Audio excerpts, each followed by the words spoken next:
Не бомбите и не бомбимы будете, придурки. Вот черт его знает, почему Иисус Иосифович не вписал эту важнейшую заповедь в свои откровения. Но, вероятно, он очень слабо разбирался в геополитике, стратегии и в потенциалах ВПК. Вероятно, по этой причине эту-то важнейшую для России заповедь он не дал. Эта заповедь не только круче и важнее всех прочих евангельских. Лишь она должна была бы быть начертана в воинских частях, детских садах, в залах Кремля и на танцполах России. Только соблюдая ее, у России оставался крохотный шансик уцелеть в чужом для нее современном мире. Заповедь была слегка нарушена еще в 2014 году и глобально в феврале 2022, и все. Включен необратимый процесс нарастающих бедствий, конец которого непредсказуем. Любой, кто начинает процесс, обязан иметь механизм его остановки. У Путина, как мы знаем, есть два равноценных, равнозначных чемоданчика. Они одного цвета и одного размера. Владимир Путин их все время путает. Один чемоданчик с ядерной кнопкой, которую можно включить в глобальные бедствия, а второй с говном. Но тыкать пальцем в содержимое второго чемоданчика совершенно бесполезно. Это не выключает катастрофу. Возможно, по ночам он и тычет в содержимое второго чемоданчика, а потом просто грустно нюхает палец. Да, сегодня то, что называется, уже по-большому бомбили Белгород. Скажите спасибо, во-первых, что не Москву.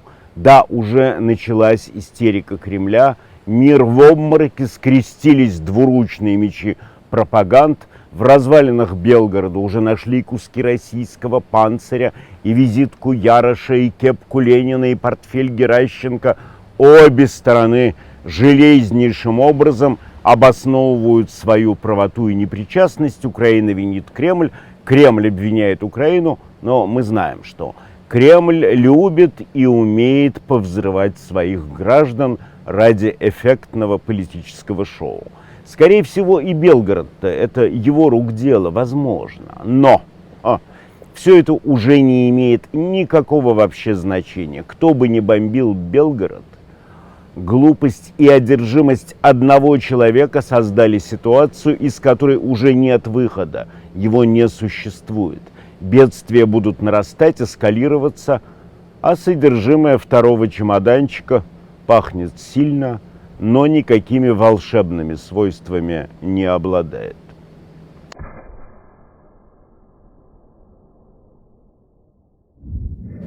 Лавров регулярно ездит в Кремль показывать растущую у него грыжу, но Путин его в животик не целует, напротив.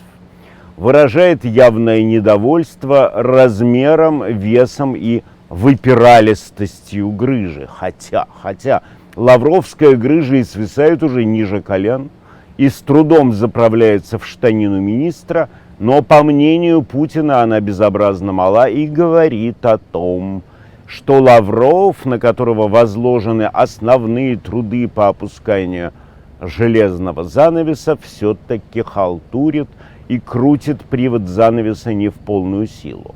Железный занавес, который опускается между Россией и миром, разумеется, еще на ручном приводе. Механизм старый, советский. Сам занавес заржавел, все скрипит, все осыпается. Опустить его непросто. Лаврову тяжело. Он старается выполнить повеление своего хозяина, но занавес опускается совсем не так быстро, как хотелось бы диктатору. Конечно, при этом старый жулик Лавров и хитрит, он дает кое-кому выползти из страны, кому-то вползти. На данный момент уже нет вопроса, будет ли опущен занавес, который отсечет Россию от мира, или не будет. Тот же Лавров честно, открыто, публично заявил, что да, будет. Это неудивительно. Разумеется, будет. У режима нет другого выхода, у него нет иного шанса прожить хотя бы годик. Он преступен и нежизнеспособен. А железный занавес, даже дырявый и ржавый, позволит режиму жрать народец, уже не затрудняя себя правилами застольного этикета. Можно будет запихивать людей в пасть руками целыми пригоршнями, и главное, можно будет чавкать. Все объяснимо. Уж очень тоскливо и хлопотно, когда каждый крохотный антивоенный грибок приходится натыкать на вилку правосудия. Неизбежную мобилизацию тоже лучше проводить подальше от глаз очень впечатлительного человечества. И в этом смысле занавес тоже незаменим. Изъятие собственности граждан в военных целях тоже будут не очень красивым зрелищем, особенно когда дело дойдет до личных автомобилей граждан, до их домов, квартир или, например, знаменитых отелей, в которых разместятся штабы гражданской обороны, склады и госпитали. Как в первые дни Второй мировой граждане СССР послушно сдавали радиоприемники свои, так и свои айфончики гражданам России тоже, вероятно, придется отнести либо участковому, либо в райотдел КГБ. За занавесом жизнь станет значительно веселее, особенно с учетом того, что российская экономика способна произвести одно одеяло на 70 человек, одно платье на 12 дам и не способна сделать ни одного утюга на 145 миллионов своего населения. Дело в том, что развитие технологий современной России не позволяет производить утюги. Даже, знаете, такие раздувные угольные. Да и 12 дамам, конечно, поначалу будет тесновато в одном платье, но потом они привыкнут. Конечно, если успеют. Конечно, бизнесу России уже намекнули законодательным образом, что по щелчку кремлевских пальцев бизнес должен забросить свои дурацкие дела и начать работать на идиотическую войну. Так занавес, в общем, заглушит обиженный писк бизнесменов. Как видим, у него масса полезных функций и преимуществ. Но, да, у железного занавеса, несмотря на все его достоинства, есть и один маленький недостаточек. Сквозь него свободно пролетают украинские ракеты. И не только украинские.